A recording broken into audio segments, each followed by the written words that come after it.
Oyez oyez les gourmands, aujourd'hui, si tu kiffes la banane et le chocolat, tu vas te régaler avec ma recette de banana bread qui est hyper moelleuse, hyper savoureuse. On commence par mettre 3 bananes dans un saladier. Je te conseille de prendre des bananes mûres parce que c'est plus facile à écraser puis elles ont plus de goût.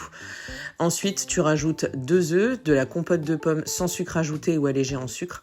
Et on vient rajouter du sucre. Alors, moi, c'est pas du sucre, c'est de la sucrine gold. Si tu connais pas, c'est un édulcorant qui est à base d'érythritol et de stéviol.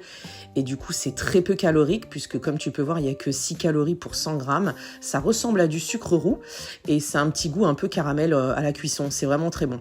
Ensuite, on ajoute du lait, on mélange et on va venir rajouter la farine. Alors, moi, je fais un mélange de 2 farines. Farine de blé normale et farine à l'avoine, au chocolat de chez Prozis.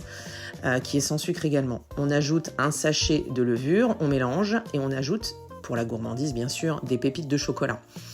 Ensuite, on vient mettre ça dans un moule à cake qui est tapissé avec du papier de cuisson. On vient rajouter sur le dessus des petits carrés de chocolat. Tu aurais pu également mettre une demi-banane coupée dans la longueur. Et on vient mettre au four, il y a 2 cuissons. Je te mettrai tous les détails dans la description. C'est ce qui va donner tout le moelleux de ce banana bread.